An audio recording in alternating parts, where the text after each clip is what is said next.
I pledge allegiance to the flag of the United States of America and to the republic for which it stands, one nation, under God, indivisible, with liberty and justice for all.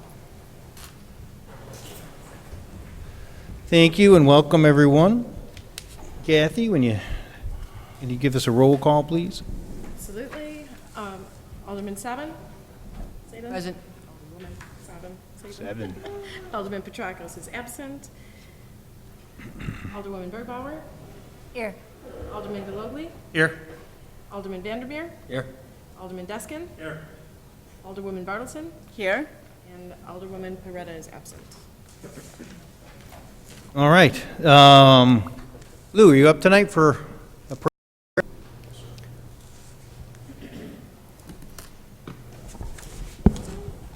Would you pray with me, please?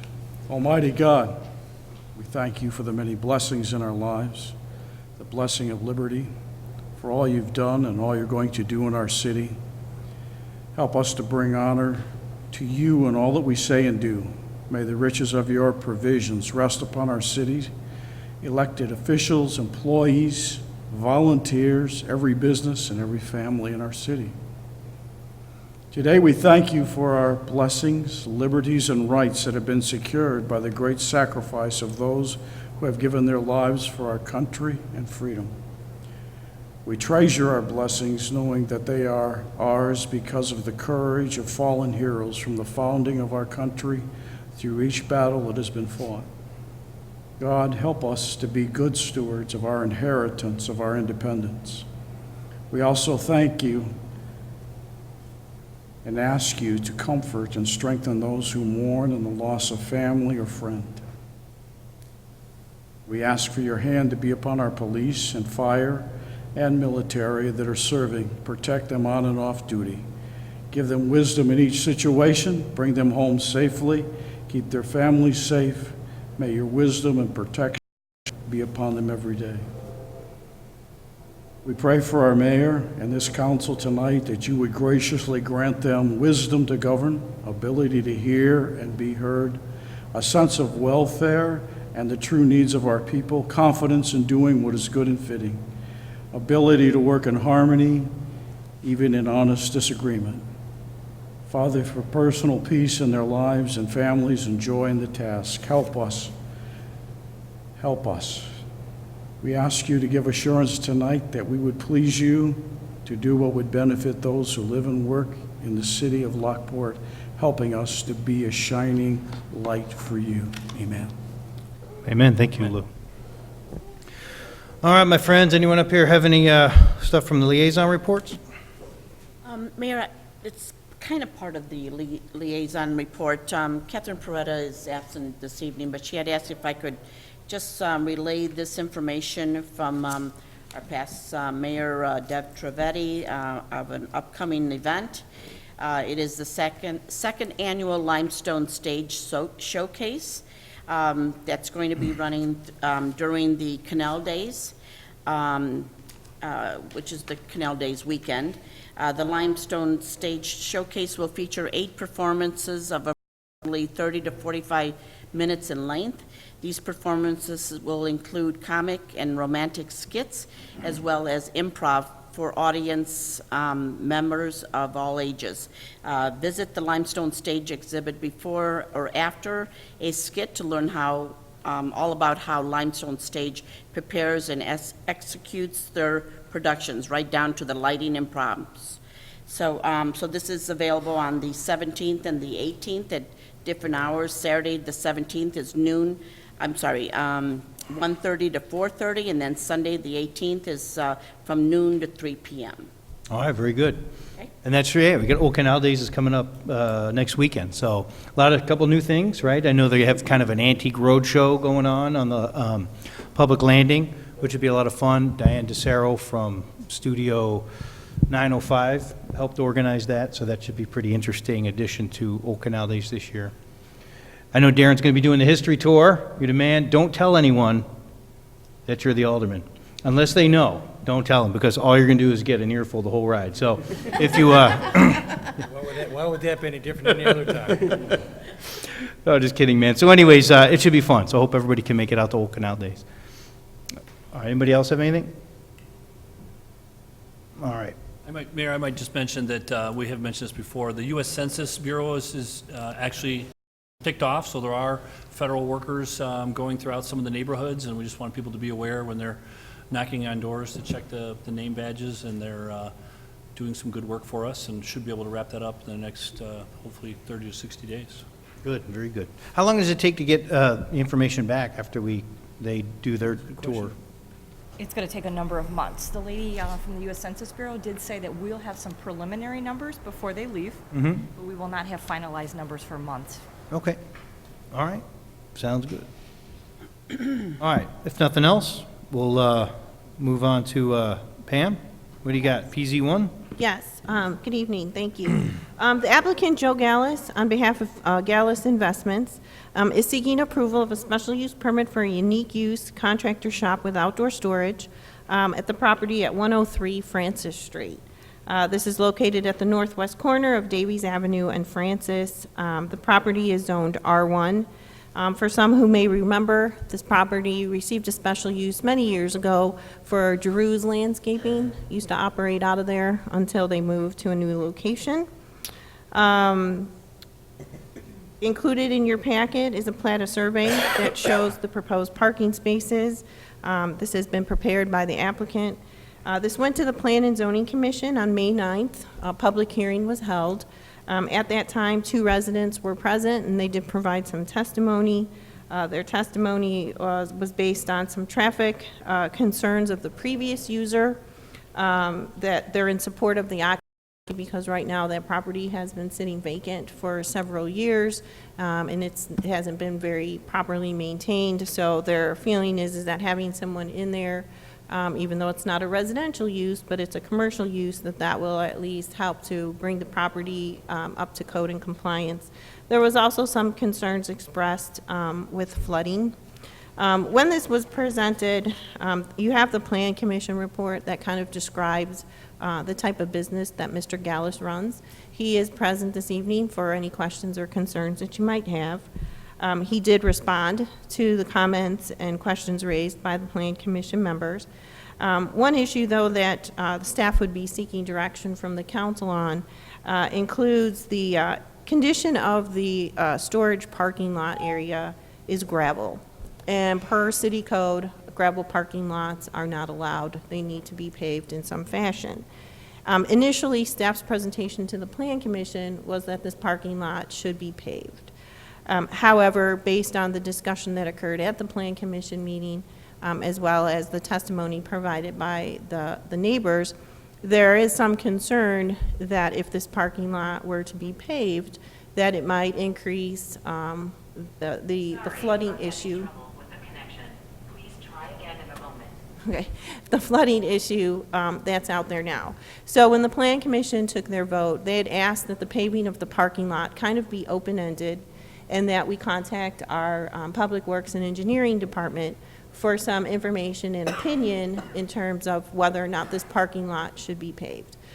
Included in your packet is a memo from our Director of Public Works and Engineering that kind of offers some issues and concerns that were raised, and at this time, based on the council discussion this evening, staff would propose an additional recommendation that would predicate that this parking lot be paved when the certain conditions are optimal, that we don't just forego it completely, but if there's improvements made by the city for infrastructure purposes, or if there's other things that occur, that there's a trigger that at some point this parking lot would be paved. But we would be seeking direction from you based on the information in that memo. The commission also added some additional conditions of approval. Right now, the roads that surround this property are rated to a certain point, and some of the vehicles that Mr. Gallus has on his fleet actually exceeds the weight limits of the capacity of the road. And so even though the business may not operate the same as the previous business, we just felt as staff that we needed to at least raise that concern because the condition of the road is not on the forefront for being improved anytime soon, but we just didn't want the condition of the road to get worse if the equipment being used would continually run on the road and create any issues. So the 2 additional conditions were included. By a vote of 6-0, the Plan and Zoning Commission did recommend approval of the special use permit, subject to several conditions. Some of the conditions have time limits associated with them. The first set of conditions have certain things that need to be addressed and taken care of within 6 months. Another set of conditions have some items that need to be addressed and taken care of a year from the date of passage of the special use permit. And then there are some just general conditions about the operation of the business. And a lot of these conditions are really a result of the fact that the property is zoned R1. It's zoned residential. It is in a residential neighborhood. We don't envision that this property will be redeveloped into residential anytime soon, if at all.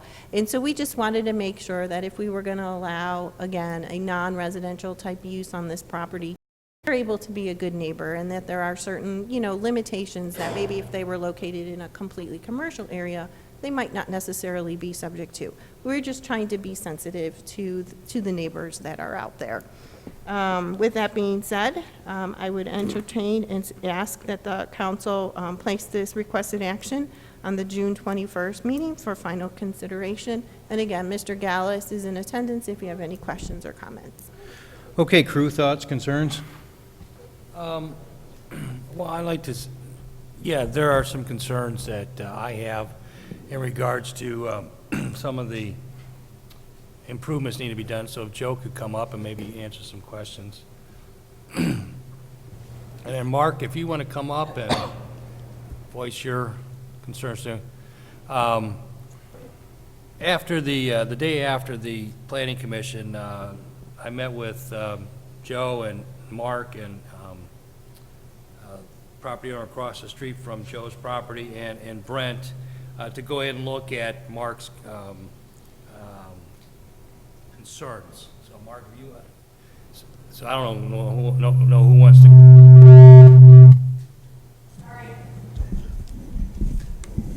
Is this the drainage concern? Yes. Yeah. Okay. And the reason why we are going to forego paving the parking lot. So Mark, if you I don't care who goes first. The whole problem is the city had come in after they put in the new 36-inch drain for Broken Arrow down to get to the treatment plant.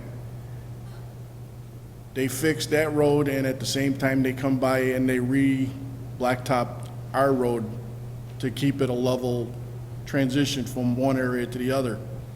But in doing so, they increased the height in the road in front of my house, 110, and my neighbors starts having the graduation go down towards the treatment plant from there. So because they increased the height of the road and they put such a high crown in it, all the water comes into my driveway and my neighbor's property, and with our foundations being set on solid limestone, the water has nowhere to go but into our basements, and it's way into the prairie in back of us now. So we're asking that in order for him to have to be made to blacktop his parking lot is to lower the height of the road in such a way that it's got a gradual slope downhill from the edge of his property down to the treatment plant to alleviate all the water coming into our property. If the street will allow the water to continue downgrade, if Joe has to blacktop his parking lot, it would not interfere us like it would now. So that's our big concern with what I felt he should not have to blacktop his parking lot, leave it gravel, because it allows the water to saturate his ground down into the limestone and continue out of the area like it was intended to do. Okay. So that's where I'm at with that.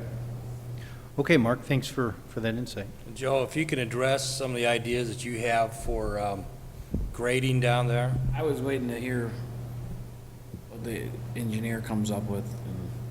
Do you have any thoughts, Brent, on this? Well, the entire area does not have any, or has, I shouldn't say any, it has very minimal storm sewer, very minimal detention, if any detention. So first thing that we would have to look at would be some sort of a regional detention in that area. So that would be number one.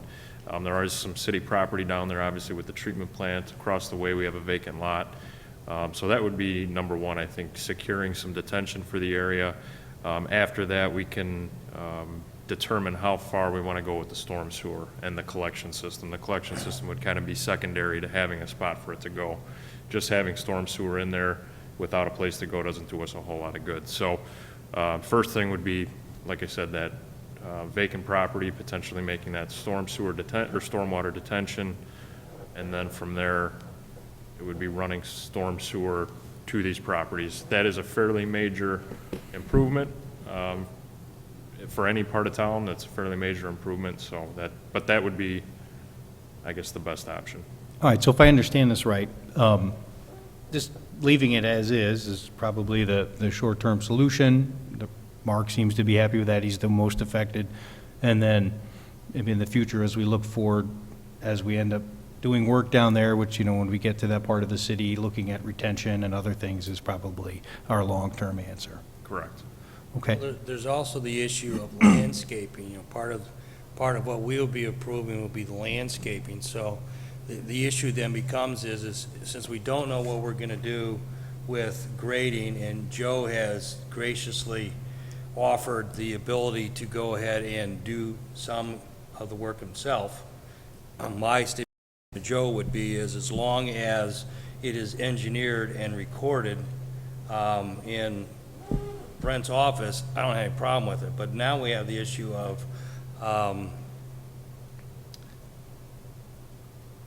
plants, landscaping. So we would require, based upon what's before us, that he meet these landscaping requirements, which really doesn't make any sense right now, since we don't know if we have to put him in specific spots. It's highly probable that the next rain they're going to be 8 inches underwater. So I would like to forego that until we get I don't know if we have some type of contingency or something with what we're going to approve. So this all gets addressed when the engineering gets addressed, and then we figure out how we're going to deal with this issue. Am I making any sense? May I ask for clarification? So looking at the conditions, I mean, there's two that I can see related to landscaping. The one talks about the foundation material closest to the building. And then there's the ones that talk about the ones that are existing between the residents to the west and the solid wood fence. So is it both areas of landscaping that are problematic? As things stand right now, when somebody sneezes down at the end of the street, Joe's property gets flooded. So if we're going to require that he goes ahead and put mulch and all this other stuff, it's just going to go right, as it drains right now, it's going to go right into his building. So, am I correct on that, Joe? Yeah. Okay, so in other words, the landscaping that was recommended by planning and zoning is the typical landscaping we would have. Absolutely, and it's needed, but it's just going to get washed away right now. All right, so until, maybe we feel confident as a council to say, yeah, Joe, before you do that, let's make sure that it's not just a cookie-cut project on green space. It's, an existing condition, and let's take a closer look at it before we do that sort of planting. Because really what also happens on the southeast corner of the road, which is that road is your property, it's not the city's property. The water comes from that and just literally goes up over the road and washes right down into a garage that he has there. So I don't want to make him required to do something that's just going to get washed away in the very first heavy rain. All right, well then, I'd like some kind of benchmark, though. I don't want to just say, okay, don't worry about it, and we just let that go on forever. Well, that's why. Sounds like there has to be an engineering study of some sort done. Right. I mean, I don't think this project can continue without it. I mean, if we're going to be worried about drainage, and And if it's part of the stipulation where he has to pay eventually in a year or whatever, I mean, we're not going to let this thing continue unless there is some type of study done. I don't know if it's his responsibility to pay for it because if it's private property, or if it's the city's responsibility because we're trying to take care of the other gentleman's house or whatever and the other flooding issues. But we can't just go ahead and approve something to happen without some type of study being done.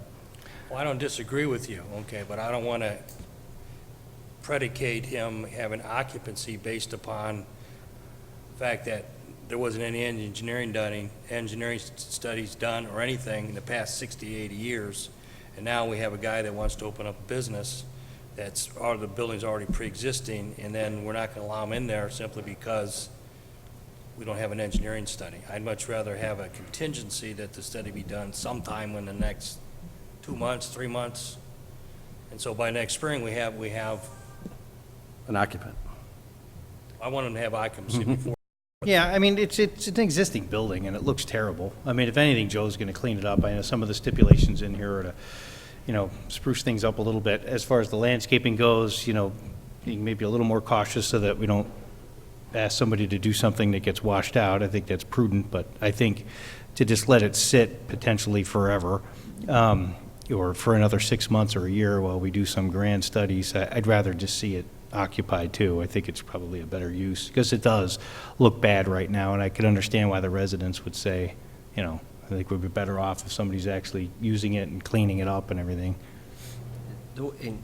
I wasn't at the meeting, but, sorry, as I was reading the comments, the way I took it was like, hey, status quo with a tenant who will clean up the buildings might be the ideal state, right? I don't know that it's, I don't know how we would work it out, but when you start talking about engineering studies and major storm sewer projects, right? I don't know that that's the reality of, I don't know if that's, certainly not in our CIP. It's probably not fair to ask Mr. Gallus to fund something like that, right? So my take on reading it was, I had a little bit of concern on just the weight of the trucks on the street, and I was going to ask some questions on that.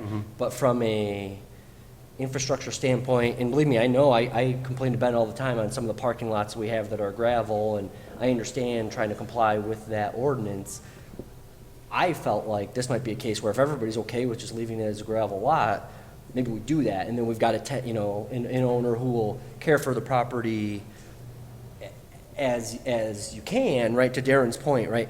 Mulch that's washing away is worse than no mulch in most cases, but somebody in there that's taking care of it. Obviously, additionally, a business coming into that section into our area of town. My takeaway, without being there, was that felt like where this kind of came to a reasonable conclusion. Yeah, I agree. My big thing too was the trucks. I don't know how do we address that, to be honest with you. I don't either. Do you have any thoughts on that, Brent? I mean, what kind of truck, how many trucks are you going in and out of there, Joe? Every single truck I own, every one but one of them, it just has a D plate, which is, you can drive it anywhere in the city. The only truck I own is one dump truck that has an H plate, which the most I could carry in that truck is 26,000 pounds. It's the law. But empty, which is when it's going to come back to the shop, I'm never going to have anything in it when it's at the shop. It only weighs a little under 14,000 pounds. So it's still legal on every road over there. So it's not going to have any impact on the roads over there whatsoever. I mean, you got school buses over there going to the haunted house. You've got the junkyard. You've got public works vehicles going down there because of the treatment plant. I mean, there's so many garbage trucks that are they weigh 5 times as much as that truck, and I don't use it that often. I mean, and when it leaves, it stays on a job for a month or two, and then it comes back. It's very minimal. I almost wasn't going to put it on the list, but I, of course, wanted to put everything I own on it, so. Okay. All right, well, that's helpful. Any other thoughts, questions? If I could just ask one more question. So with respect to this landscaping, because I wasn't aware that it was an issue and concern, the plant material that was existing there is either dead or in poor condition. So if we're not going to require that it be replaced with new stuff, then at minimum, it should be pulled out, because having dead plant material, is equally as unattractive as having mulch washing, down the way. So if the landscaping is not going to be replaced, then I would ask that if it's dead, then it needs to be removed. or if it's in poor condition. My opinion is that I do think that it's reasonable to ask for some upkeep, right? And for the property to look better than it does today. I don't know exactly what that is, right? Whether it's mulch or not mulch. So, I think that's very fair, and I think replacing some plants probably makes some sense. That's not a huge concern of mine. And Right? that's My what- feeling is like we could kind of figure something out that's Right. that's And that's reasonable. what all we were asking for. I mean, we were not asking for him to comply with the truest, intent of the landscaping ordinance, because we recognize it's an existing condition. But if you look at the pictures that were included with the Plan Commission report, I mean, the building had landscaping as a buffer between the residents and the property, and it had some foundation plantings. And, whether or not they died because of excessive flooding or they died because of lack of maintenance and care, I'm not really sure. But if we're going to forego even the replacement of what was existing, then at least what's there and dead really needs to be removed, and, the beds kind of need to be cleaned up. Okay. Yeah, I agree that some kind of landscaping needs to be done. What were you planning, Joe? I mean, we haven't heard from Well, you yet. Any of the landscaping that you're requiring close up to the building, I can do all that, no problem. It's more the stuff that's like out in the yard area that I have no problem doing it, but if we're gonna end up regrading dirt away from the building to some sort of culvert or something, well, all that landscaping is just gonna get ripped up then anyways. So, I mean, the stuff that, I think all we're asking for is some landscaping along the building and something along the back lot. And And the removal of any dead, oh, that's fine, yeah, I Stuff? mean, there's, yeah. as long as it's maintained, I mean, I'm good in waiting. Okay. So are we just stopping then the conversation about the damage that could be done to the road? I mean, where do we take that? I mean, according to, I believe, this is Brent's memo, it appears some of the equipment that will be utilizing this property will have weights that exceed this weight limit. This may put added wear and tear in the roadways, and the roadways in the neighborhood, which will lead to more repair costs to the city. So why should we be taking on more costs just to? I don't think anybody said we're stopping the conversation, JR. Oh, I didn't. I just We wanted- just asked what the actual situation was. I heard it was one truck that comes in empty most of the time. You don't bring it loaded, and that means it's underweight. What was your assessment of that? Is that an accurate statement that we heard, or did you feel there was more heavy equipment, Brent? Well, from the list that we were provided, there were trucks, and I don't know exactly, sounds like one truck. It's only one truck. That's over the weight limit. What And weight limit are we speaking of? 7 tons is our residential weight limit. So any roadway in the city is 7 tons unless it's posted otherwise on truck routes and those types of things. Because there's no signs down there saying there's any weight limits on any of those roads. All of our residential, and I think it's similar to our posted speed limits for residential signs. There's a standard signage that, when you enter a city or you enter a subdivision, those types of things, there's one sign typically that's put up.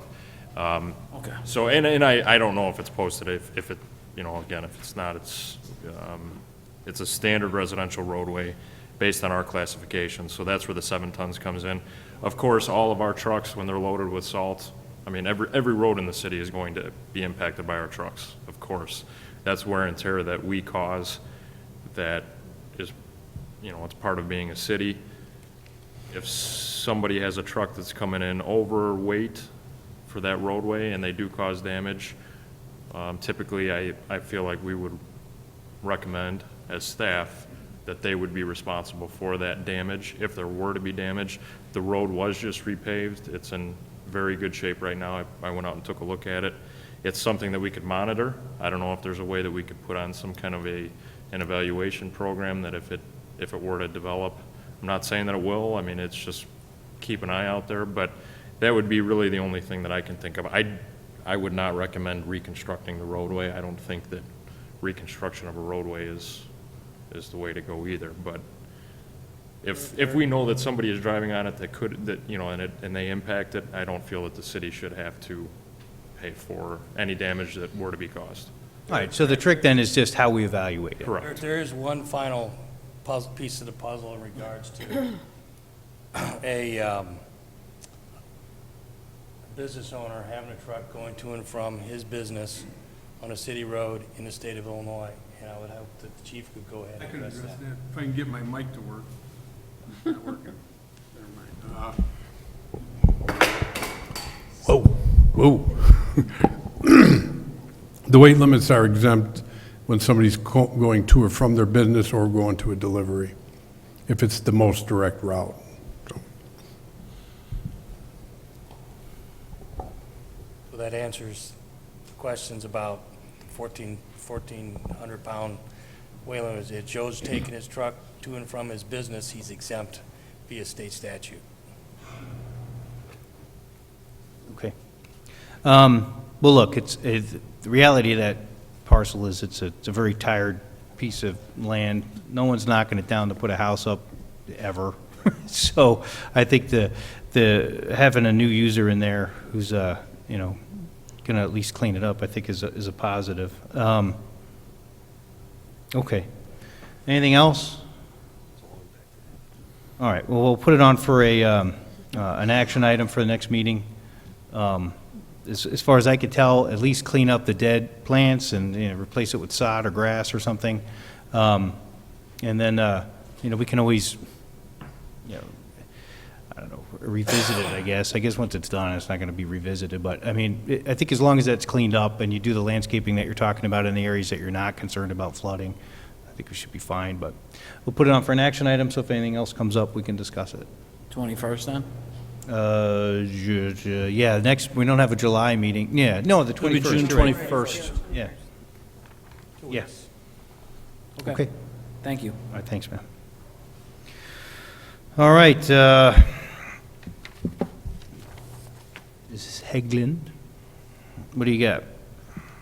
Thank you, Mayor. I was going to handle that with Lisa. She and I have been working on the Will County Government League's electric aggregation group. The Will County League has been offering a participation of an opt-in electric aggregation program for residential and small commercial retail customers. The purpose, of course, is to try to get the lowest rates possible by utilizing economies of scale. The city of Lockport participated in this in 2012 and extended an agreement in 2014.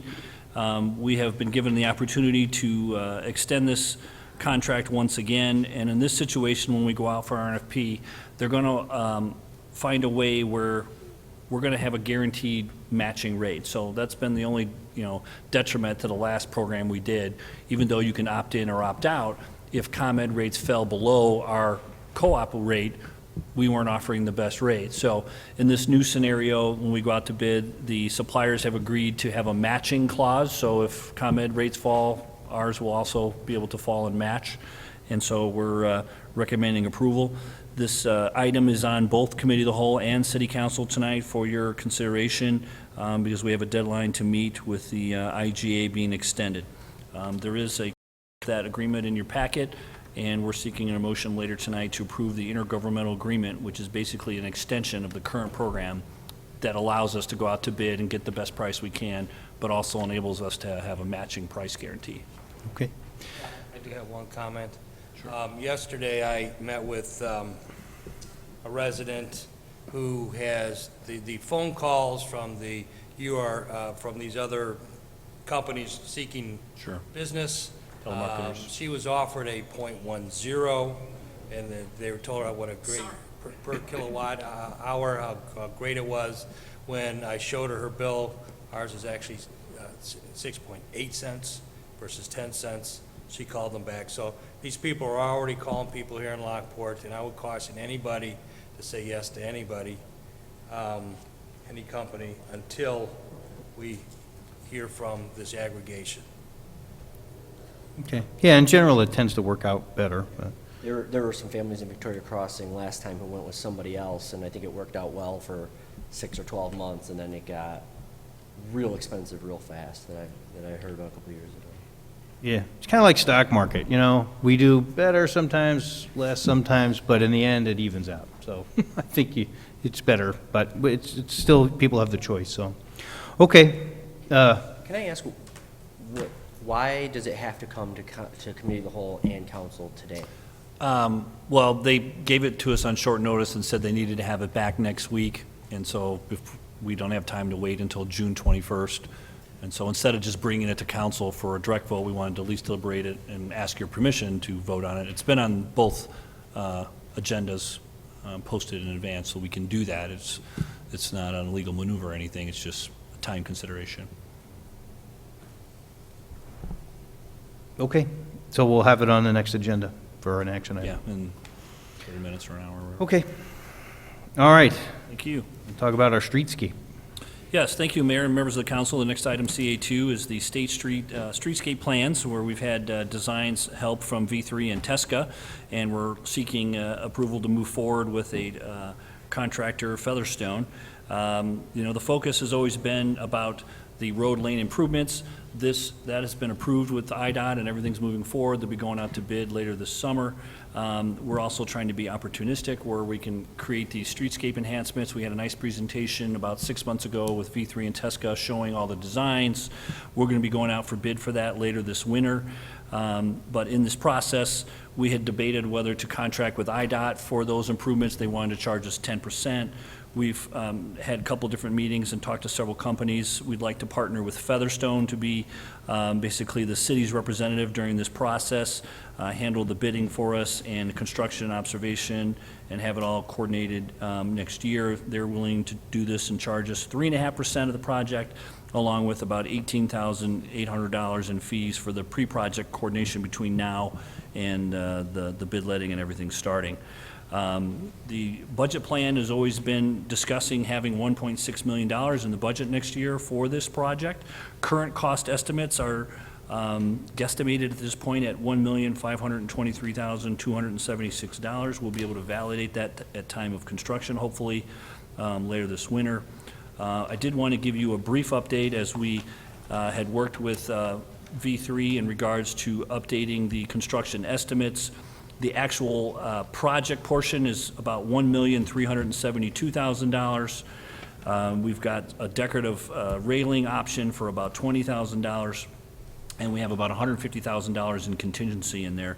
The approximately $72,000 in engineering fees for Featherstone will come out of a separate line item in engineering fees that you typically have in the budget for these types of projects. Again, so it's in our budget plan. Hopefully we'll be moving forward with this, and we welcome any questions. I didn't prepare a full presentation on it since we've already sat through it once, and we do have Tom Featherstone. Tom's group was involved with redoing the public landing, did a great job over there. Everything looks beautiful. We'd like to kind of continue that transition and that look and feel into the downtown between 8th and 10th Street. All right, thoughts, questions? Did we get any other proposals or quotes? For the engineering, we discussed, but we did discuss with IDOT, we discussed with V3, and we discussed with Featherstone. So those are 3 companies we talked to about proposals. But The lowest, Featherstone's the only one who's offering to provide these services. no, V3 would do it as well, but it was more than 3.5%, and IDOT would do it for 10%. So we had those discussions with those companies. So the 3 entities that we asked for bids were V3 directly, IDOT, and then Featherstone. Correct. Let me see. What was V3's proposal? We discussed the proposal from Featherstone and IDOT, and they didn't feel they could compete, so. So they were just like, They we're didn't going to actually be, submit the bid on that. So we didn't do a formal RFP, you just? No. Informal discussion? Correct. okay. All right. Any other thoughts, questions? I mean, I'll say this, I saw what Featherstone did at the landing. I thought they did a good job. I'll say, I think they're. We did hand out a packet on the company and their services.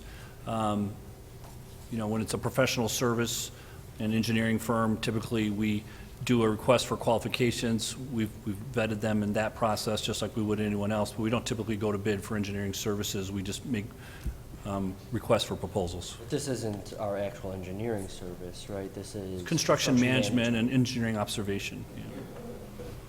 It's still professional service. Are the plans that we saw in the packet, are those final? They're the most up-to-date, I believe, that I sent you. It's possible I sent you the wrong ones, but the only thing that would have changed was we minimized the planter boxes in the last few weeks and took out about 6 inches, and so that's why I sent you the updated cost estimate that was a little lower, but it was only a few $1,000s. What are you thinking, JR? What's that? What are you thinking? Was there any thoughts or comments about the plans you saw? I'll say I have a comment to make later. No, I'll make it now. I noticed that in the design of the downtown, some of the Lockport specifications that we use as a city were changed. And I understand it's a one-time project, it's downtown, we're going for beautification, but I just want to warn that in the future, either the city needs to sit down and say, we have a downtown, we want everything to look pretty specification, or we have then our other specifications for the other part of the town. It's very difficult when you have a developer who wants to come down to town, come into our town and say, well, this is how we want to build this project, and you go, oh, okay, well, here's the specifications for that area, here's the specifications for this area. I'm just saying it's very tricky. I know Pam's been working real hard on trying to update our codes, and, which I don't know, specifications go with codes. I mean, specifications can change. But I'm just saying, I don't think that's wrong that we've trying to make it look as nice as possible. I'm just saying, going in future, we have to be really careful if we're going to continue to like pick and choose what we want for each job. I think it's very difficult. And that was my only thought, looking at the plans, that there were some items that technically, or Lockport does not specify or use. I mean, we'll talk about another project where the specifications are totally different, so. Sure. No, that's valid. It's something that either Public Works needs to have in writing. It's not something that the council should have to like vote on every time to change a specification or approve something special for each job. So I think if we're going to be consistent and want people to come to develop in our town, that's part of it being consistent. So If I can clarify, I think what he's talking about, because we've talked on the phone, is the ADA placards that go into the corners, that typically throughout the city, we use the red plastic square cutouts for the ADA compliance. And what we're suggesting in this design was an iron one, which looks beautiful and then tends to rust a little bit, but it also provides a very rustic look to the downtown. And that was something as part of the beautification committee had discussed, and the mayor and I. It's an option. We can certainly change it into a bid alternate where it's iron or plastic. I don't know if the cost is too much different. They serve the same function, and I would say they're both code compliant, but the ones in downtown would be different than the other ones in the city, and I think that's what. And I'm not saying there's that's a bad choice or anything. Sure. I'm just saying you need something to be consistent. Like, because we're going to talk about a sidewalk in, I believe in front of Panduit, who's going to be under a different specification. So Sure. I just think, I mean, you almost need to, you hate to draw attention to it, but you have to make people aware that there are different specs for different areas. Well, I think it's a valid question. I think the reality is, it's the National Historic District. It's very unique, very special, does fall into some different considerations. Yeah, I mean, even the light posts are different down there than at other places. All right, but no, it's fine to be aware of it. I appreciate that. Okay. Anything else, or are we okay with this going on as an action item, or what do you guys want to do? You can go ahead as an action item. Without further Go with consent. proposals, I won't support moving forward with one proposal, but you can go for vote. Okay, so you prefer as an action item? Okay. Do an action item. All right.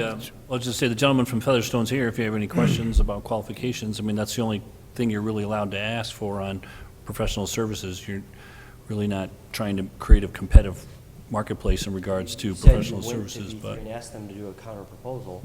Say it again? If you went to V3 and asked for a counter proposal, Right. then it sure seems like that would be. We asked them if something they that were we're allowed to interested do. in being involved in the project at that level. We talked to IDOT about handling it, so I guess in a way, it's kind of a competitive situation, but that wasn't our intent.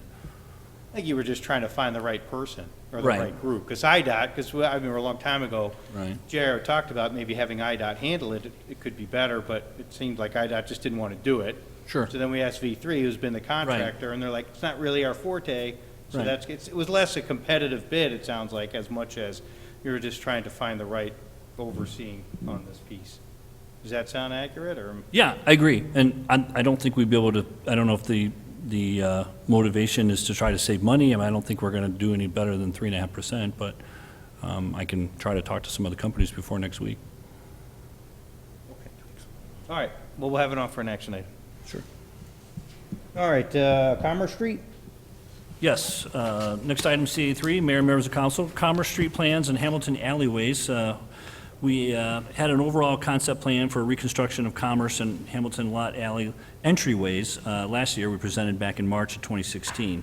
The original budget amount had a contingency in it, about 25% was approved. It was in your packet for about $359,000. We did, at one stage, kind of broke those two projects into separate items as we were trying to get things done. The Hamilton alleyway entryways were completed for about $38,000 with brick pavers, curb, some replacement of some storm sewer drains, and of course, we ran into a couple obstacles that were not in the plan when we kicked that off last year. We had to remove some large cement items underground. We found an undocumented coal vault that had to be filled, and so we had to spend some of our contingency funds on that project already. Since then, I included in your packet a PowerPoint, and I'm happy to jump up and flip through those, where since the installation of the brick pavers were there, we've realized certain drainage issues still occur, and it's going to need more construction to do the fix. Staff is recommending, in lieu of additional pavers, that the entire alleyway should be a poured cement situation. That would include the removal, cleaning, and palletizing and future reuse of some of those brick pavers on another project. The project for the Commerce Street is moving forward after Old Canal days, and this kind of redesign or reconstruction plan would be about an additional $125,000. That would bring the net cost for both projects up to $484,000 from $359,000. Let me jump up and run through the PowerPoint, but we're seeking authorization with Austin Tyler, the construction person that's been awarded this business, for additional $125,010 to commence for both projects this summer. The idea was to hopefully have the front and the back of those buildings that are going to be affected on State between 8th and 11th. They would have more not only appealing but also functional access to their buildings during the construction period. And of course, both sides end up being a beautification project as well. So let me jump on this PowerPoint real quick.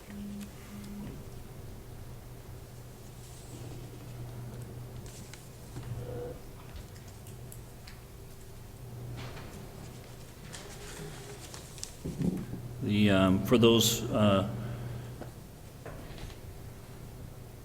new members of the council that haven't seen this, we're talking about the Hamilton Street parking lot, which is between 9th and 10th, between State and Hamilton. There is a public easement. The city actually owns the portions in pink, which are the entryways that we did some brick pavers on. What we're looking at doing is removing those brick pavers on the ends and redoing cement throughout the entire public easement way.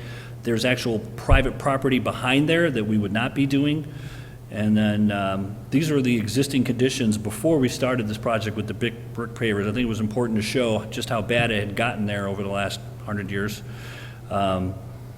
This is how the alley looked when we started engaging this. We removed the brush, we removed a tree, we've added some fencing, we did the brick pavers. We were trying to do some beautifications in the area to entice pedestrian-friendly access to the businesses that surround 9th, 10th, and State. That's the particular alley coming in from 10th. We did get this ComEd pole replaced, and you can see the conditions there were quite poor at the time. And of course, there was storm water issues back there, but the entire topography goes away, and so we were really trying to increase some of the stormwater sewers in the area, and we're going to be adding an additional one to help alleviate some of this water. So those were the existing conditions.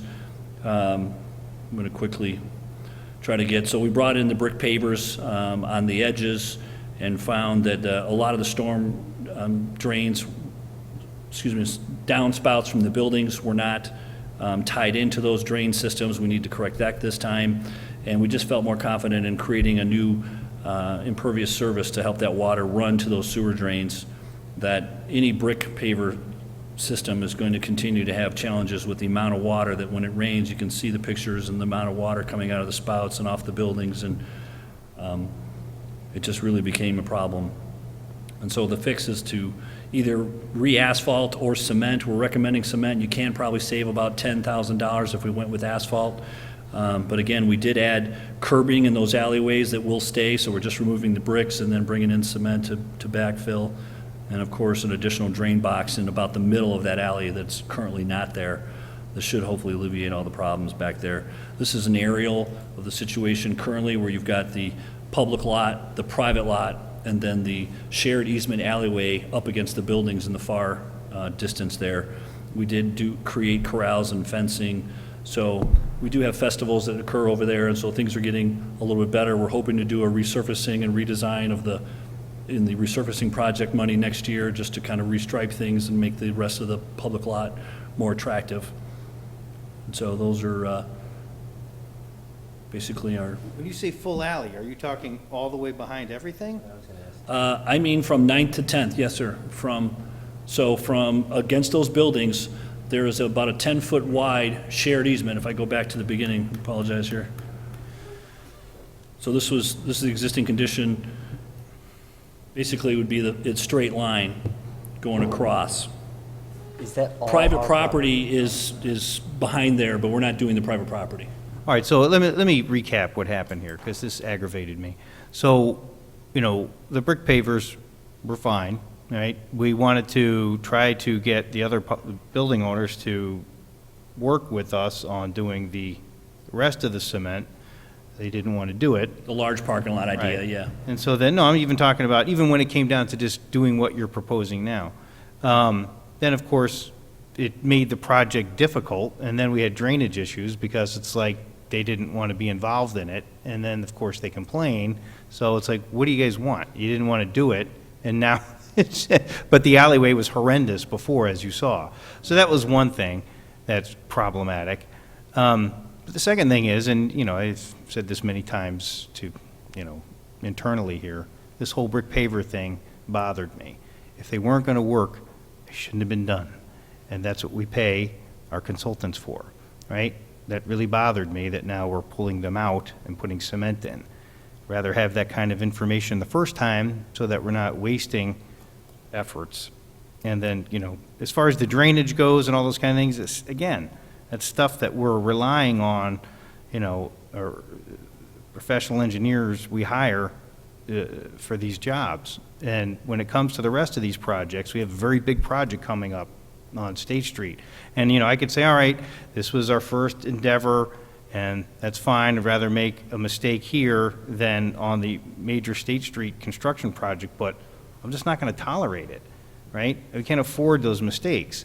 And that's why, and we have some new, rents on board, we've got some new eyeballs on this, and I have high expectations that we do these projects right in the future.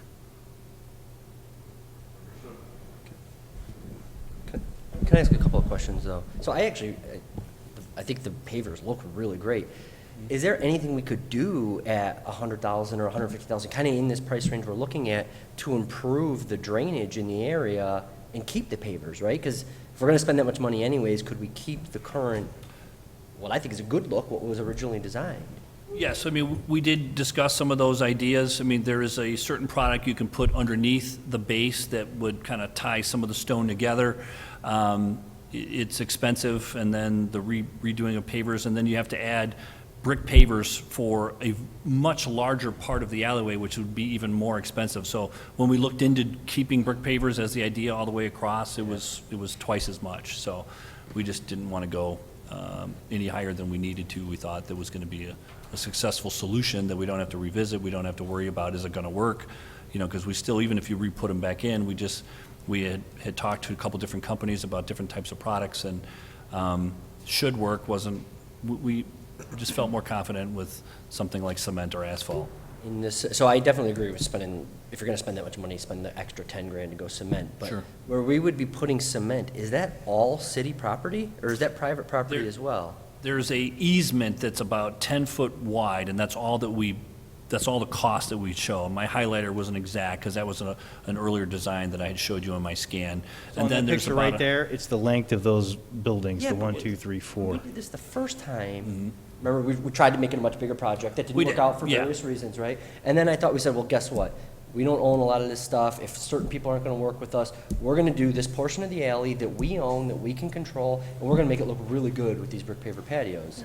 And that's what, that's what we did, or we tried to do, and now it's not working out. Right. So are we now going back and saying, it's not gonna look as nice, we're gonna do more than we originally said, it'll probably function better than what we have right now, but I feel like Right. we've kind of broken the spirit of what we were trying to do. In a couple of ways, we've broken the spirit of what we were trying to do with the original project.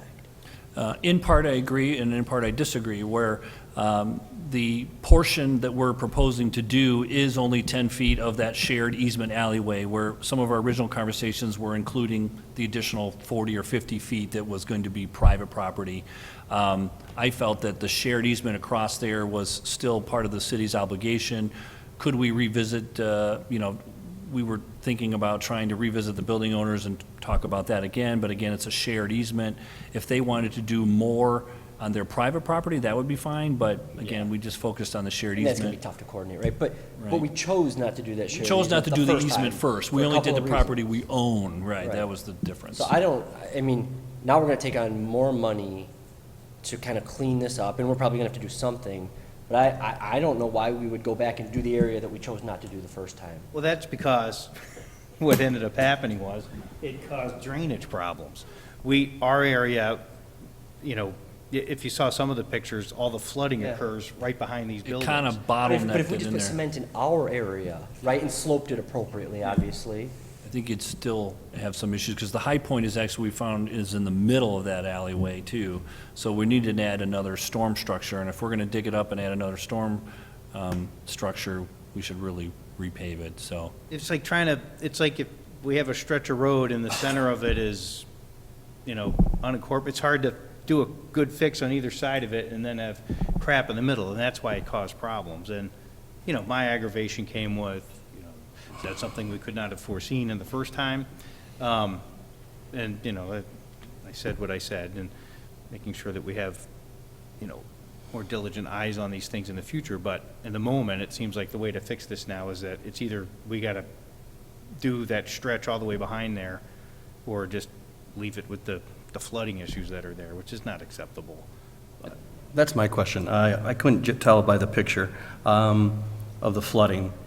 Are the 4 inlets doing their job, or was that also flooded during this rain? I think- It seems like I obviously can see water standing behind, the parking lot, but is water standing alleyways. on the pavers themselves too? So that, my question would be, if we have standing water on the pavers, are the 4 inlets, where are they flowing to, and is that proper? I mean, we can spend, if we don't have drainage to get the water out of there, and now you're talking about putting another one right in the middle, where are we gonna run this water? Has this been It all designed? runs out to the street, Yet? it runs out to the street on 9th and 10th. Those inlets do work. It's more a problem of trapping the water between those alleyways and those brickways, and tying in those gutters. I think Brent went out there, was there like 17 gutters or spouts that weren't tied in? So cleaning those up, and then, So we're just running it out to the street, so we really don't have a problem getting the water out of there? no, I don't think, it's just the fact that it's getting collected before it gets to those spouts. Plus the existing conditions that you saw in the middle, a lot of gravel and asphalt grindings get kind of pushed away in winter or wet areas, and then we'll clog it, and we have to have our guys go out and clear them out. But there's plenty of capacity, if that's what you're asking, to get the water out of there. It's just getting it pitched in a way that it's going to reach it. And to what Ben was saying, there's actually going to be two more structures, just in case anybody caught, when I'm engineer, I guess you catch this, when Ben said the high point was in the middle of basically the 9th and 10th Street. So what we're doing is that's still going to be your high point, and then you're going to have, heading north, you're going to have a new structure about 70 feet away, and then heading south, you're going to have another structure about 70 feet away. So I didn't want somebody to say, you said there was a high point, and then Two, it's the we're middle. actually adding So two, we're actually thank you. adding 2, plus about 140 feet of pipe, which obviously will help. All of these will be tied in underground, so you're going to have an additional couple hundred feet of PVC pipe tying everything in. So everything's going to be from the roof directly into our storm sewer. So the only thing that's going to hit that is going to be what actually, falls out of the sky and hits on that 10-foot wide by stretch of new concrete. I have a comment. The original intention was to clean up this alleyway so that the businesses on State could have another access. Is that correct? They Part, already yeah. had access, Christina, but it was terrible. It looked like the moon back there. Then if we're going to go ahead and do this, I just have a question. I don't really see it in here. Is there lighting? There are some street lights, if you see them in the foreground there, that are on the city-owned lot, and then behind it is a private lot, and I believe there's some lights hanging on those two ComEd poles closer to the building. So there is some lighting back there, it's not a lot. Is it safe? But again, yes, and again, the bulk of that space back there is private property. The alleyway is a shared easement that goes back to the 1800s. That's the thing, it's not even really more parking for like, the businesses can use it, but it's a private lot. It's not for, Public. The I'm gonna public is go up to Cool above. Creations and I found a parking spot there. But if That- you're that's one of the kinda- businesses, They can use. they can use it. And those are the ones most affected by the construction, the ones that are, those four that you see there. So I get it, about trying to clean it up. I mean, that was the goal, was to try to get better access.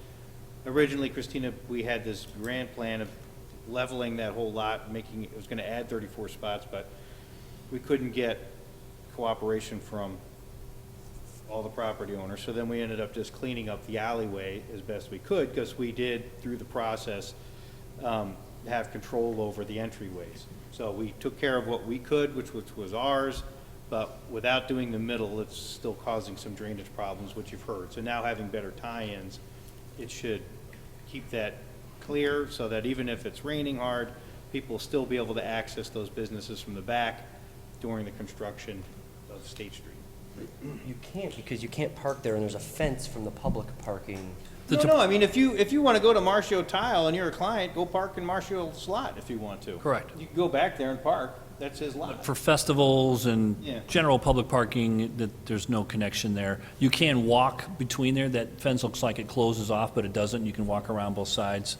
And don't forget the elevation there, the city It's a lot is big much elevation higher, change, about 4 or 5 feet taller, so. No, but if you're a client of Clunk or Marcio or whoever, man, that's a lot you can use, so it's helping get access there. Anyways. Any other thoughts, questions? All right, what do you guys want to do? Is this an action item piece, or do you guys want to put it on consent? I'm fine with consent. Consent, okay? I mean, there isn't any other variables that we're trying to decide at this Just don't point. wanna talk about it next time. I talked to Jim, he was I okay. miss my meetings. Will they start now, though? If we go on we consent, can will, they get back in there? I doubt they would start construction that fast, 'cause we but have they to would just- start doing their preparation and, it might help things a little. We would definitely start before the July meeting Yeah. that we would be hitting. So, I mean, it could start before that. I feel like I'll probably vote yes. 'Cause All right, we'll just put it on action item, please. Okay. All right, who's going to talk about the audit? This is where Jason gets excited. fired up. Yes.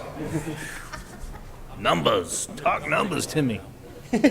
I'll wake you up in a second.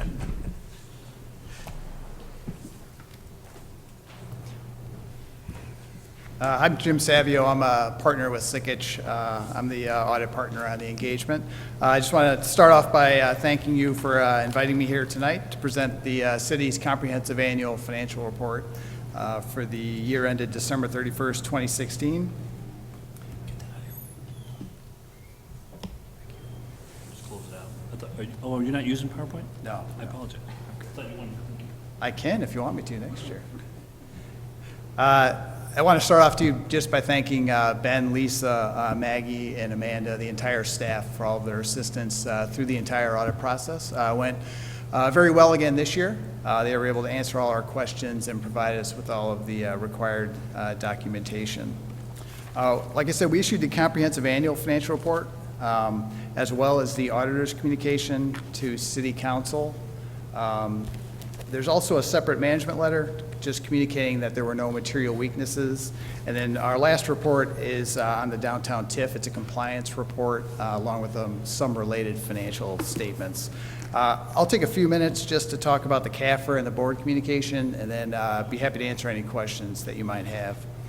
For the comprehensive annual financial report, I want to start on page 1. Page 1 and 2 is the independent auditor's report. These are the only 2 pages that we, as the auditors, are responsible for. Management is responsible for the rest of the comprehensive annual financial report, and those responsibilities are listed out here on page 1. Turning over to page 2 is the audit opinion up at the very top. Again, this year we issued an unmodified opinion, which is the highest level of assurance that we can provide to the city. If you turn a few pages over, I just want to point out the management's discussion and analysis, which is prepared by Lisa.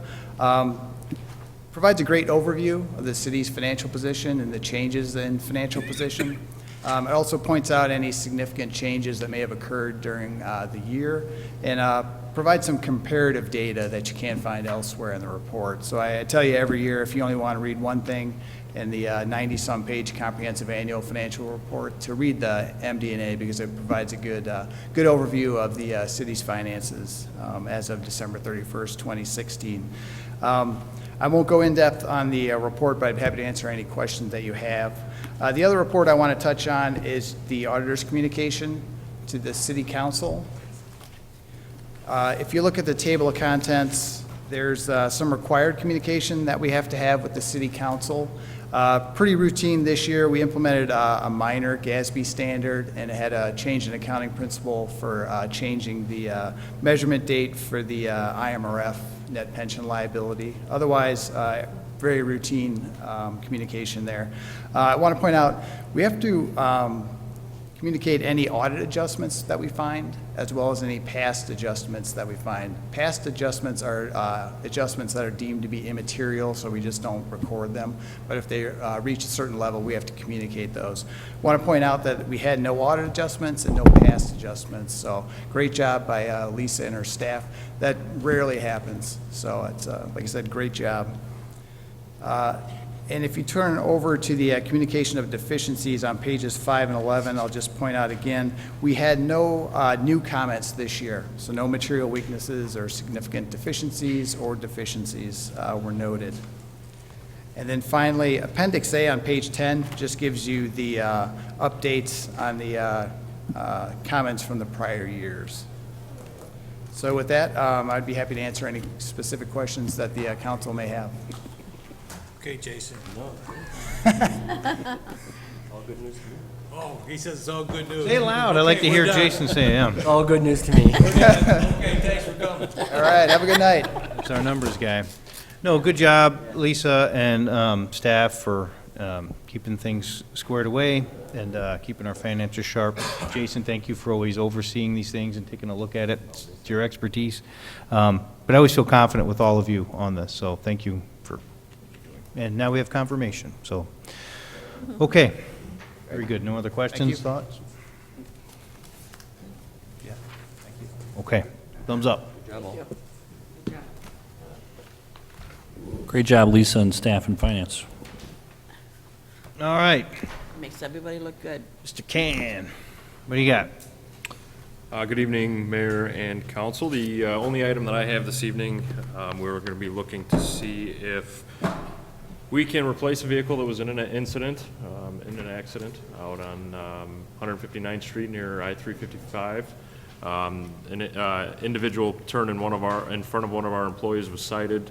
No injuries, thankfully. The vehicle was totaled. It was a 2015 van, totaled. The original price was around $23,000. We received the check this week from the insurance for $17,345, and we're just asking council to go ahead and, at state purchase price, replace the vehicle with the exact same model. It would be a 2017 instead of a 15, and just looking for that to go on to consent.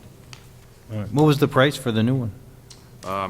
We're still, I guess, getting the bids in, because it will be, they do a little bit of work for us, put racks in it and that type of thing, but the state purchase, the base bid is about $19,800, and then it's going to be whatever the racking cost is.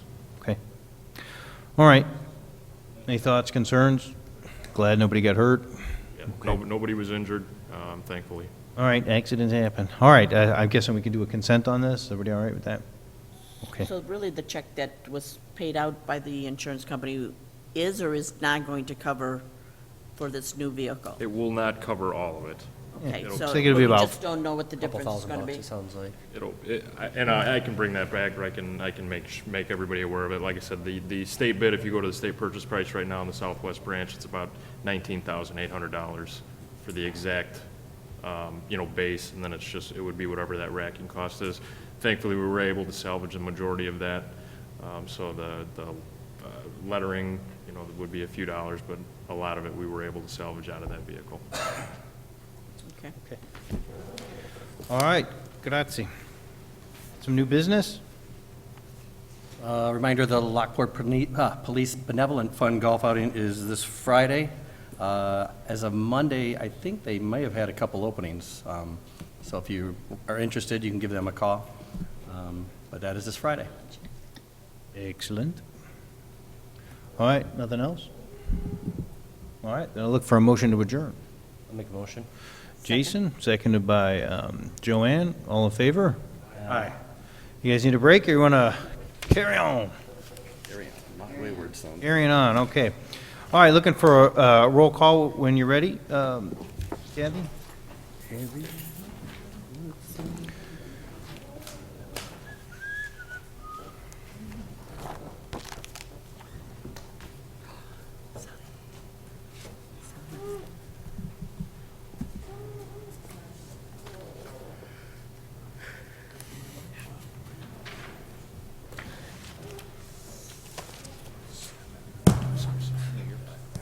Oh, wait a minute. Yeah, go ahead. Saban? Present. Vargas is absent. Birdbauer? Here. Galogly? Here. Vandermeer? Here. Deskin? Here. Bartleston? Here? Rose absent. All right. So, looking to have a motion to have a consent agenda tonight. I'll make a motion. I'll second. All right, Jason and JR game. All in favor? Aye. Right on. So consent tonight is the regular city council meeting minutes for approval. We need approval for the committee of the whole meeting minutes. Looking for approval of the payroll ending May 21st. We have various bills. Number 5 is the prevailing wage ordinance, 17015. Number 6 is the 2017 roadway reconstruction, which was resolution 17056. We had approval of a license agreement between the City of Lockport and the Illinois Department of Natural Resources for the new dam in Weir. That was Resolution 17055. We had an amendment of the Administrative Education Ordinance 17014. And then there was the amendment of the City Impoundment and Towing of Vehicles Ordinance, which was 17016. So we're looking to have a motion to approve the consent agenda. Oh, not so hot for that, huh? Anyone? Oh, Renee. Anyone want a second? I'll second it. All right, Christina and Renee, we need a roll call, though. Saban? Yes. Petracos? Is absent. Birdbauer? Here. Yes. Yes. I know you're here. Vandermeer? Yes. Yes. Bartleston? Yes. Rose absent.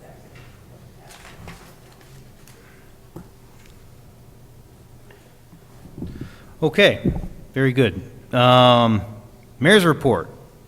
So, it's a little sunny in here tonight. I'm sorry, Sonny, it's going to be bad. You got to know that now. I can't help myself.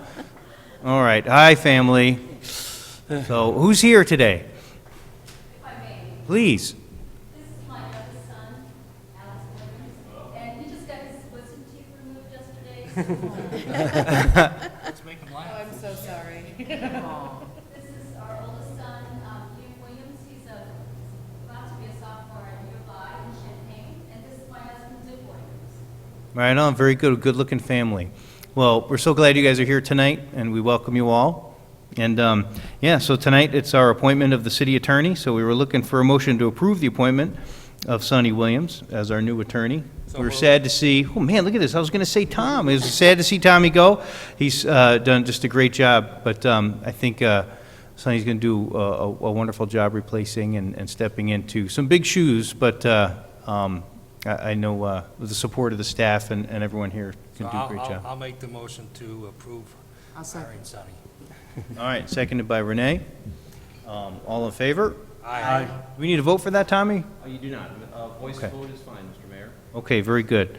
Well, very excited, and welcome, everyone, so. All right. Say, does she want to come to the podium? She Put her wants on to say put her on the something. spot or anything? Yeah, You're welcome to have any comments, or? I figure she want to get out of here and go to Dairy Queen, but Yeah, actually, we did skip dinner to get here on time, but I'd like to take this opportunity to thank the mayor and the council members and the staff. I look forward to working with the city of Lockport, making sure that, we are going forward in the future. And my family and I look forward to being an integral part of Lockport. So we're house hunting probably in the next 2 weeks, so hopefully we can sell our house in Peoria also, but that's the timing. But thank you so much. I'm excited. I'm excited to fill big shoes, but, and it's hard to say goodbye to Tom, but I'm sure he's going to be sticking around a little bit to help in the transition. So thank you so much for the opportunity. yeah, very good. All right. Thank you.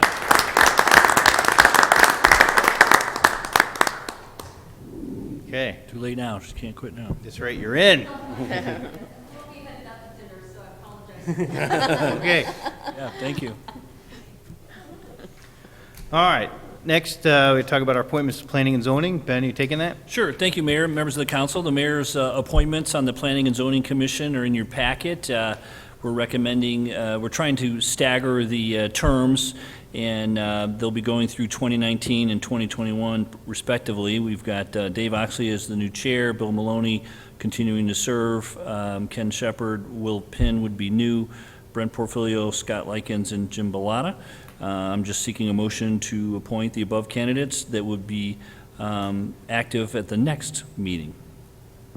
Not the one next week.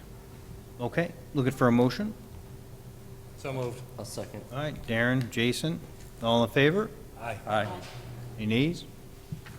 Okay. Do you know if all these guys plan on attending on the 28th? I believe we've contacted them all. I think they're all RSVPs or yeses, but we'll follow up. The one that maybe that hasn't is the Will Pinn, the newest one, so I'll make sure. Thank you for reminding me.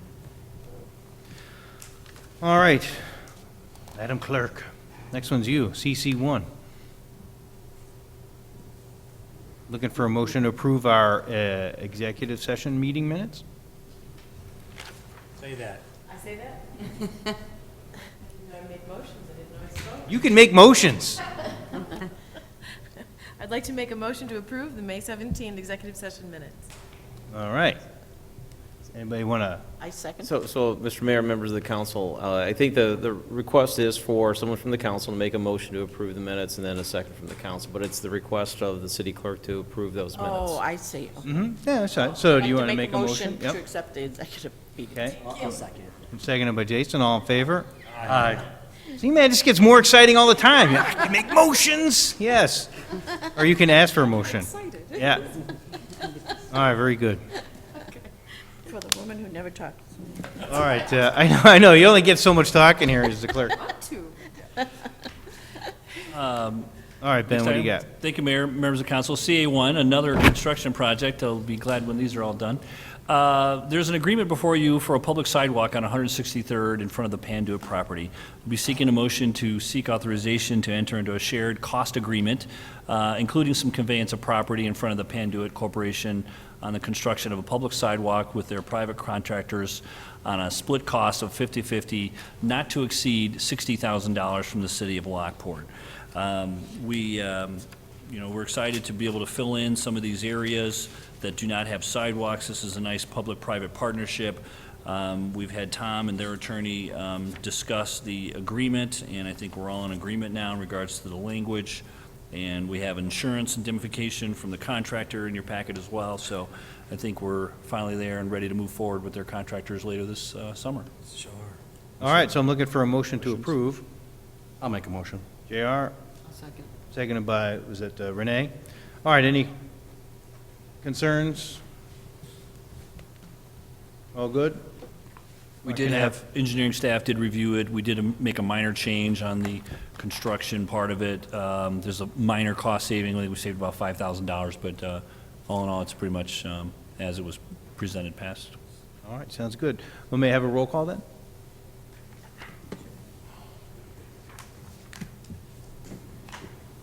All right, Saban? Yes. Markbauer? Yes. Gillespie? Yes. Vandermeer? Yes. Eskin? Yes. Carlson? Yes. And Paretta's absent. Passed. Motion passed. All right. Who wants to And do if this you- one? Tommy? Ben? Well, go ahead, Tom. Mr. Mayor, members of the council, during the strategic planning session that the city council conducted in 2016, a decision was made to consolidate all the service departments of the city here in this historic building. That would free up the buildings that the city has owned for many decades at 921 South State Street, and the recommendation at the strategic planning session was to move forward with the sale of the property as we approach getting all the departments here in this building. At your last meeting, you directed the staff to conduct a public bid process for the building. The city has received 2 bids through that process that were submitted last Wednesday. One bid was submitted by the Rainbow Council of the Boy Scouts for $400,001, 400,001. Your memo does contain a typo, but it's $1 over 400,000. The other bid was submitted by a local business person, and I won't pronounce his name. First name is Ged, and his proposal is for $400,000, $1 less than the Boy Scouts. The Boy Scouts are proposing to have their headquarters that services the 3-county region of the Rainbow Council, which includes Will County, Grundy, and I believe Kendall County. They'd have 6 to 10 employees at the building at all times, and that it would be a busy place with a lot of their business-type meetings, but also having their scouts come in and get involved in the downtown historic, the historic nature of downtown Lockport. The proposal from the other bidder was for a boutique, actually multiple uses, a boutique, a jewelry store, a real estate office, and I believe there was... Flower shop. And a Flower flower shop, shop. right. And an art gallery. So multiple uses of the building. There's a layout that was submitted to you showing how they propose to use the building. At this point, staff is submitting both bids to you. You have the authority under Illinois law to award it to whichever bid you deem to be in the best interest of the city. It does not have to be the highest bidder, even though there's basically $1 separating the 2 bids. This is something that if you would like to discuss the setting of the sale price in closed session or executive session, you are authorized to do that. If you'd like to do that this evening, you certainly, a motion would have to be made to do that, and then you could come back out and take formal action on whichever one you think is the best bid, if you are ready to proceed. If not, you can reschedule a decision for the next meeting or a later meeting. I believe, and Ben, I'm not sure if you have anything else to add, but I believe that summarizes the 2 bids that were submitted. You always have the option of rejecting both bids, too, if you don't think that they are adequate. We are planning to move all the staff from there here in early August, and so the building will be vacant in the near future, so certainly any turnover property is, at this time, would be appropriate. So we would defer to you in regards to the use being proposed and the acceptance of an offer, so. Just to clarify one thing, okay? In the bid on page, or in our page 1 of the memo, it says Rainbow Council, Boy Scouts of America, 401,000. Yeah, he clarified, it was a typo. It's $400,001. $400,001, not $401,000.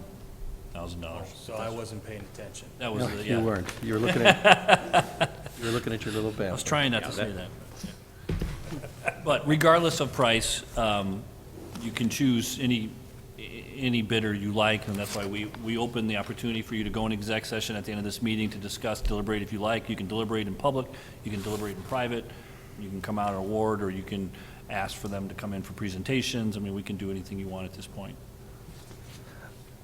Yeah, what's the general consensus up here? You want to Curious to know what you guys want to talk about. As I read this, I was just kind of curious. The Boy Scouts, I think I kind of understand, is the guy behind, what does he do, how, I go back to Embers, not the same situation at all, but we ran that owner through the ringer, making sure he was ready to go and we would show financial proof and things like that. I think I probably want to understand a little bit more background, whether it's a full presentation or, I don't know, Ben, if you've even met with them, meeting with you or in some documents, I don't know, but that was at least my thought as I was reading it. I'm ready to go with Boy Scouts. I agree. I'm Boy Scout. Okay. So the general consensus is you guys are ready to go ahead and make a decision, except for Jason was a little concerned about financials of like. Other guy. Or both. The We get the Boy Scouts, right? And frankly, Yeah, the Boy Scouts have cash on hand, they could close without, both bidders are going to be doing loans for the purchase of the price, so that's not a problem. It's a little different than, I think what Jason is speaking to is proof of performance abilities on a local businessman, and, that might be this more. guy has been successful at running art galleries, flower shops, real estate businesses. I think that's kind of interesting. But if he's never done that, and he's just going to take kind of throw out an idea at paper, that's probably a little less interesting, in my opinion. Yeah, I think it's the former. So, Well, I guess my question is, if the majority, feels that the Boy Scouts group or business, I guess Boy Scouts of America, yeah. Boy Scouts of America is more of a fit, or should we hear out who this other bidder is? It's a difference of $1.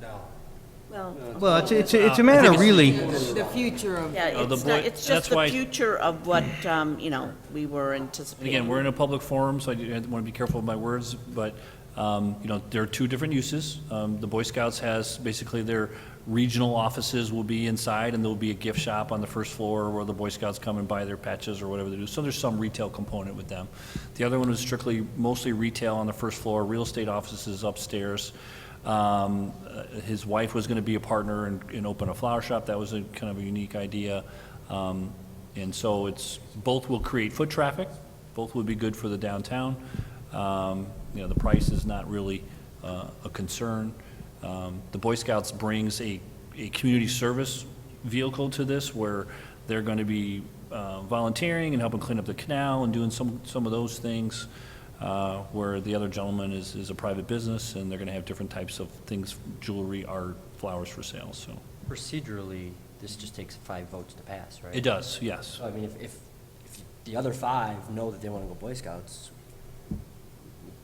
It's entirely up to you. We can deliberate it more somebody publicly, make a you can do motion, it is that it? privately. Let's just I'd like to have an executive session just tonight. Let's just have one more powwow about this. So if you guys are okay with that, I'd like to request an executive session for CA2 here this evening, and then we can come back out. We okay with that? Sure. Okay. All right, what do you got for CA1 there, Ben? CA3 is the Electric Aggregation Group, Resolution 17057. We're seeking a motion to approve the ordinance as presented to allow us to go into an agreement extension with the Will County Municipal League for electric aggregation. Oh, yeah, okay, so this is what we talked about earlier, so I'm looking for a motion to approve. make the motion. Jason, Second. seconded by Darren. Why don't we just do a roll call real quick, Kathy? Yes. Yes. Yes. Yes. Yes. Yes. Okay. And then, Tom, you want to make the executive session request, please? Mr. Mayor, members of the council, we don't have a need for the CA4 request for the executive session. It looks like we're at the end of our agenda, so if you're ready to go into closed session to discuss the sale of the property. Okay. It would be pursuant to the exception 2C6 of the Illinois Open Meetings Act, which allows the city council to go into closed session to discuss the setting of a price for the sale of property owned by the city. Okay. And we would need a motion and a roll call vote. All right. Motion for that, what Tom said. I'll make a motion. All right, Jason. Second. Seconded by JR. A roll call, please. Seda? Yes. Burbauer? Here. Yes, I would like to go into executive session. Thank you. That's good. Yes. Marlinson? Yes. And Beretta's absent. All right. The- Did you look at this?